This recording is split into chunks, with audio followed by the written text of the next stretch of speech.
This is Zodiac News with me, Joab Frank Chakaza. Our main news.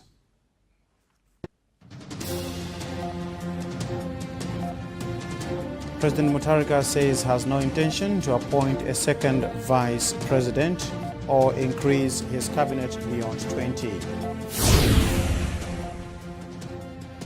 Social justice arm of the Catholic Church accuses government of passive reaction to increased attacks against people with albinism.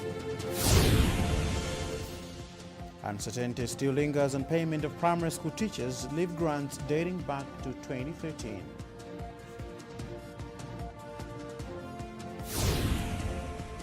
In international news, Switzerland to return to Nigeria some $380 million allegedly looted by former ruler Sani Abacha.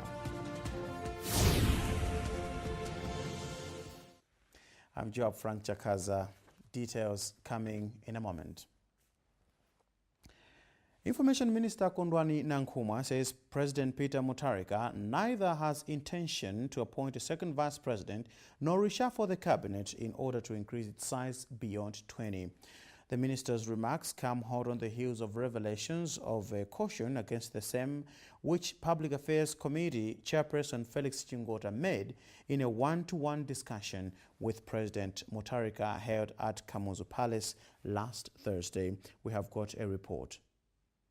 Information Minister Kondwani Nankrumah says President Peter Mutharika sees no need for appointing a second vice president and increasing the size of his cabinet.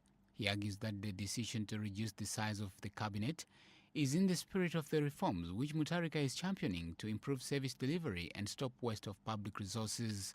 He has since accused the Public Affairs Committee of making decisions and taking positions based on rumors and speculation. PAC, the umbrella body for religious organizations in Malawi, advised President Mutharika against appointing ministers from among MPs only to secure the DPP agenda in Parliament. According to a document that is leaked from the said discussions, PAC says the warning is coming in view of growing fears that Mutharika wishes to appoint a second vice president from the UDF in a political coalition with the DPP. Government has come under heavy criticism for what the Catholic Commission for Justice and Peace says is passive reaction to the ongoing attacks against people with albinism. The social justice arm of the Catholic Church in Malawi says it is saddened, worried, and unsatisfied with the silence of government and key stakeholders on the matter. CCJP National Secretary Chris Chisoni says his organization would like to see government, civil society, and local leaders take up various actions to stop the menace. Sibongeres Gambo spoke to Mr. Chisoni. We do know that there are certain parts of this country, like in Machinga, Mangoja, and Zomba, where this is happening almost on a daily basis.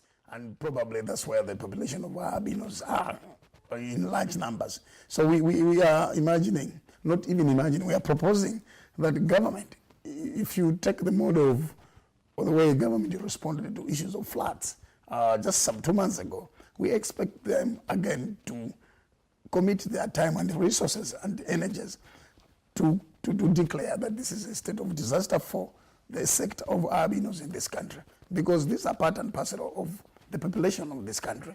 So being in minimum numbers as ALBINOS does not necessarily qualify them not to be ignored in the process. They are part and parcel of the integrated society of Malawi. Therefore, they're supposed to play a critical role in this process. I think the word witch doctor would be used in an umbrella sense when there are herbalists who are not necessarily witch doctors. There are traditional healers who are not necessarily witch doctors, and there are those that ply their business and trade as witch doctors.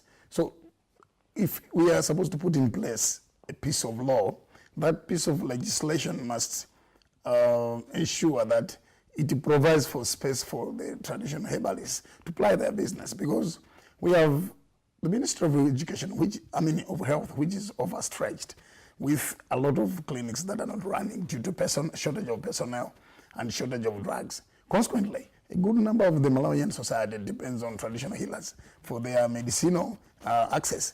By implication, if you have an umbrella piece of law that will close up the whole space for the operations of traditional healers in the banner of being witch doctors, it would help. However, we do know that in Malawi we have witch doctors, those that ply as witch doctors. And these are the people that are exploiting the desperation of poor Malawians, telling them that if you kill an albino, the body parts can be used to make some medicine that will later allow them to accumulate wealth.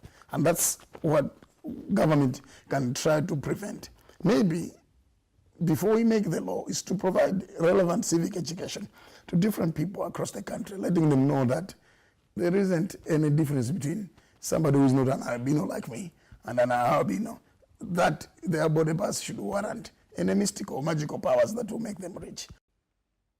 Well, albinos are being targeted by people who either simply want to sell parts of their bodies or believe albinos have mystical powers in their body parts that would make someone rich. Minister of Gender Patricia Kaliati is on record as saying government is doing all it can to protect people with albinism from the increased attacks. An immigration officer has told the High Court in Lilongwe that stamps appended in the passport of McDonald Kumwembe, the man accused of firing gunshots that injured former budget director Paul Mpio, could have been forged. Griffin Tembo of Dedza Immigration Post was testifying in court on Wednesday when the state resumed parading witnesses in the attempted murder trial of Mr. Mpio. Charles Wahara was at the court. The state continued parading witnesses in the ongoing attempted murder trial of former budget director Paul Mpio at the High Court in Lilongwe on Wednesday. Private practice lawyer Rafka Sambara and 5 others are implicated in the shooting of the former budget director. The state on Wednesday paraded its 10th witness in the ongoing attempted murder trial. Mr. Griffin Tembo is the immigration assistant officer at the border post.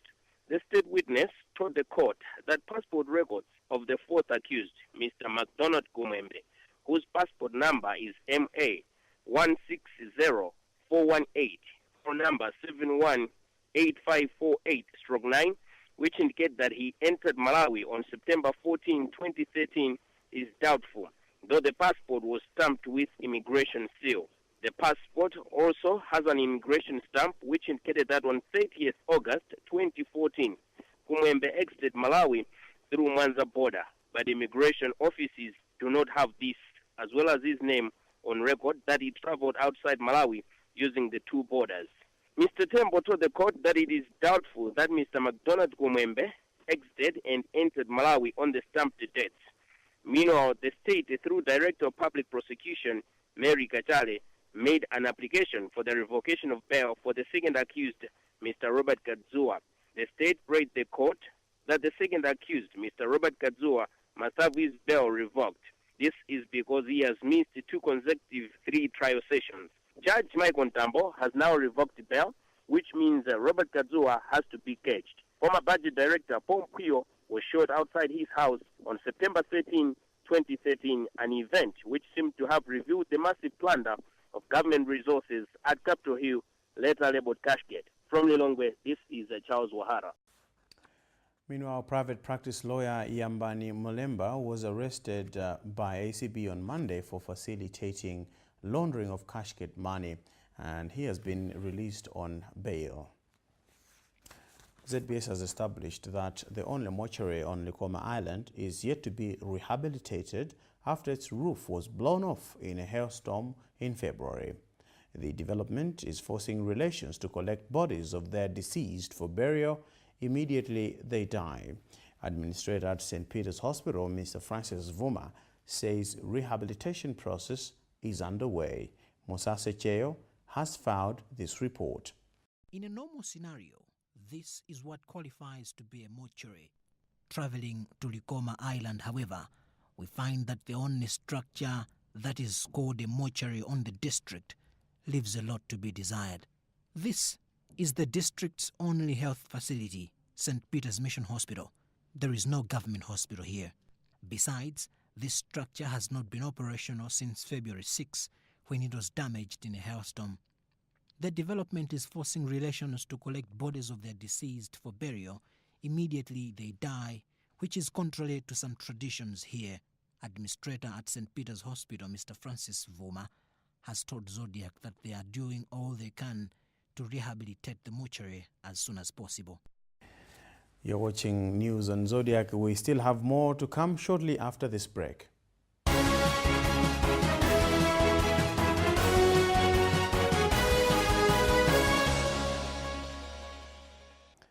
Welcome back. A reminder that this is News on Zodiac, our main news.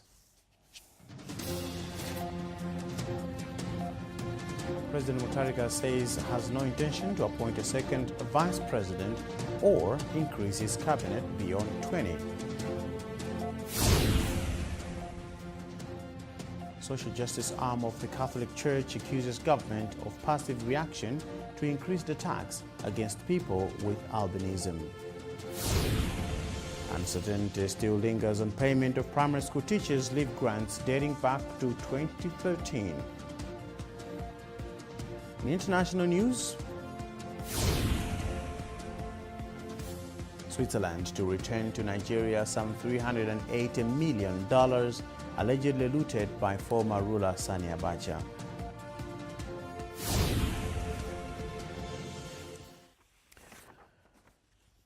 There is still uncertainty as to when primary school teachers who are yet to get their leave grants dating back to 2013 will be paid, as authorities are still processing the funds. Speaking to ZBS, spokesperson of the Ministry of Education, Manfred Ndovi, said while some teachers have already gotten their dues, more others are yet to be paid. Wezim Jojo, Executive Director of the Local Government Finance Committee, which is processing the funds amounting to 2 billion kwacha, said they expect to get funding from the Treasury by the end of March. Jacqueline Khema reports. The primary school teachers from a number of districts across the country have been staging a sit-in, demanding, among others, payment of their leave grants dating back to 2013. However, it seems the teachers will have to wait as the Treasury has not yet released the funds to the Local Government Finance Committee. Ministry of Education spokesperson Mr. Manfred Ndovi confirmed to ZBS that the issue is now with the National Local Government Finance Committee, which will pay the teachers through their district councils. Since the mandate is now with the other ministry, in this case it's the Ministry of Local Government, which is responsible for the National Local Government Finance Committee, which pays the leave grants to the teachers. All we are doing is to request them to at least expedite the process. But Executive Director for the National Local Government Finance Committee, Mrs. Wezim Jojo, says the committee is waiting to be given the funds from the Treasury.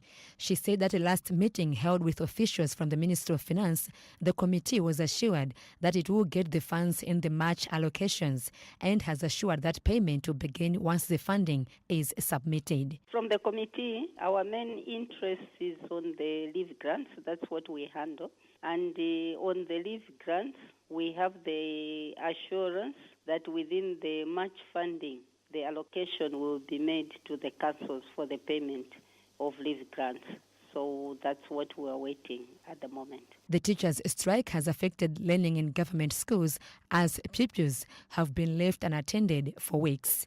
This is Jacqueline Khema for ZBS News in Nilongwe. Government has signed an MOU with a Norwegian health organization that will seek to fight transmitted diseases in the country.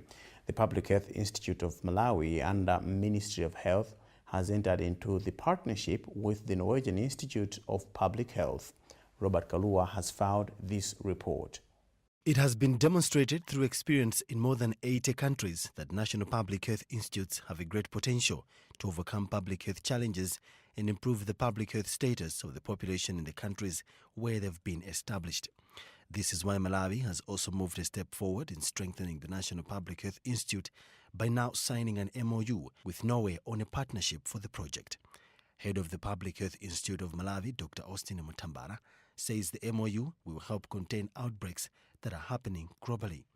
This MOU is very important because actually it sets forth the collaboration, the details of collaboration between the Public Health Institute of Malawi through the Ministry of Health and also the Norwegian Institute of Public Health. The main areas in which this MOU will focus is actually to build technical capacity for the Public Health Institute to do public health surveillance and also monitor public health threats. As you know very well that there are quite a number of outbreaks globally affecting several regions, and Malawi needs to be on the alert so that I think the population does not suffer from a massive outbreak within the country. Head of Global Health Preparedness at Norwegian Institute of Public Health, Flod Forland, said his country is committed to support countries in protecting people from outbreaks. The Norwegian government has understood that our own security is dependent on everybody else's security. And of course it's for the goodwill of supporting countries in setting up their own systems. So we have been now establishing a program to support low and middle income countries in getting the international health regulations in place. We have struggled ourselves to get this in place because it's some hard requirements to fill. And we know that non-African countries have been able to do that within the timeline that was set by the WHO. So now we have started working with some countries, and Malawi is our second in line. We started in Palestine, now we work with Malawi to get those capacities in place that can be able to, so a country can be able to prevent, detect and respond to any public health incidents of national or international concern. Let's now move to international news.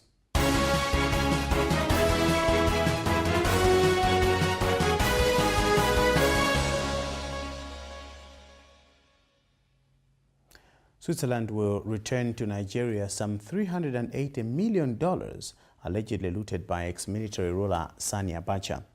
The transfer, to be conducted under the supervision of the World Bank, will end a 16-year case against the Abacha family. Switzerland has already returned $700 million following appeals from Nigeria. We have more in this report.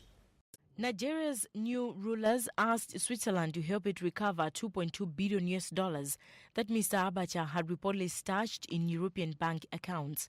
Geneva prosecution authorities said the $300 million was seized in 2006 in Luxembourg following a request from Swiss authorities. Massive corruption still plagues Nigeria, with billions of dollars alleged to have gone missing from the state or firm in recent years. The World Bank has been asked to oversee the return of the latest money, presumably to add a degree to transparency, BBC correspondent says. Democratic rule was restored in Nigeria a year after Abacha's death.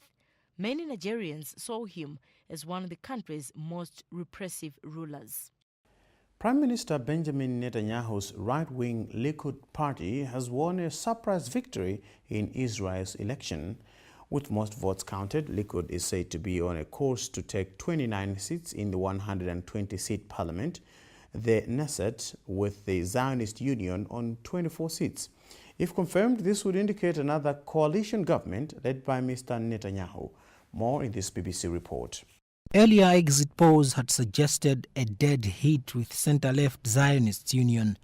Mr. Benjamin Netanyahu would need support from other parties to form a coalition.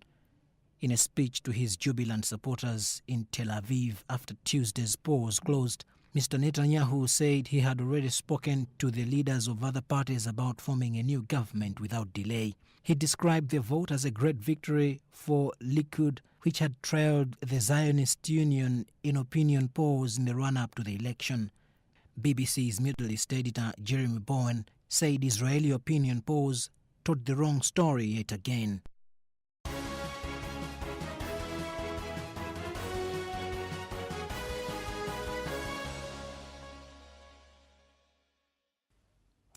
And now to sports.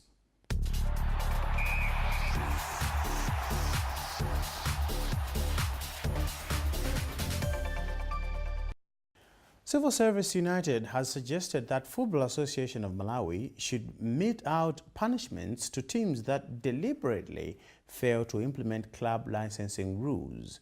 Civil General Secretary Rashid Ntelera thinks teams are neglecting club licensing rules because there are no accompanying penalties.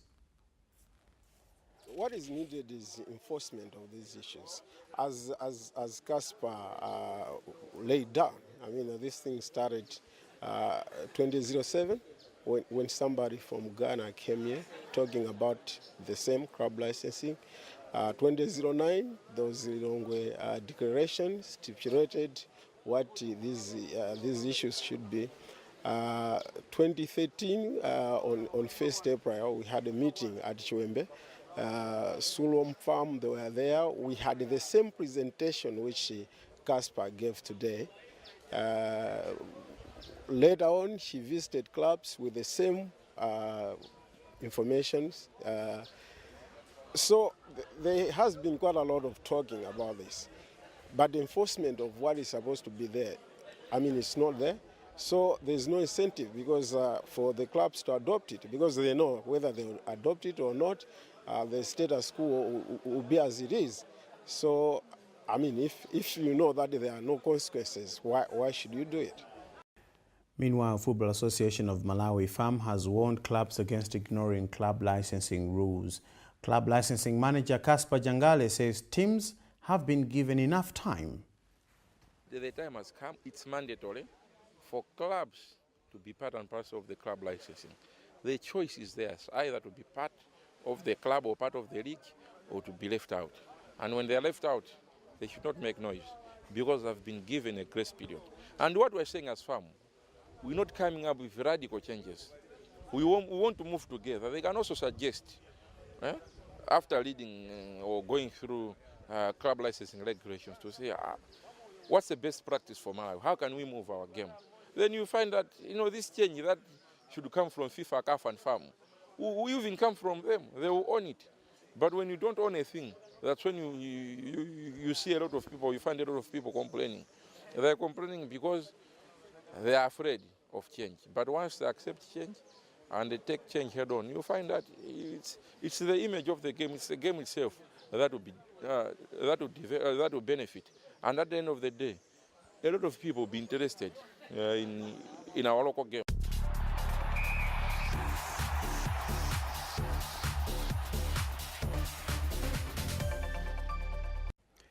And there we end this edition of News on Zodiac. But before we leave, a look at our main stories.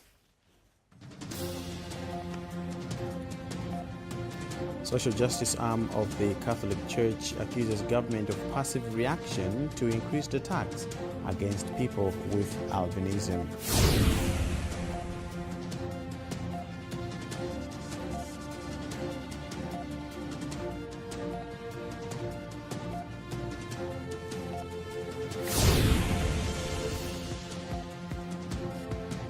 Uncertainty still lingers on payment of primary school teachers' leave grants dating back to 2013.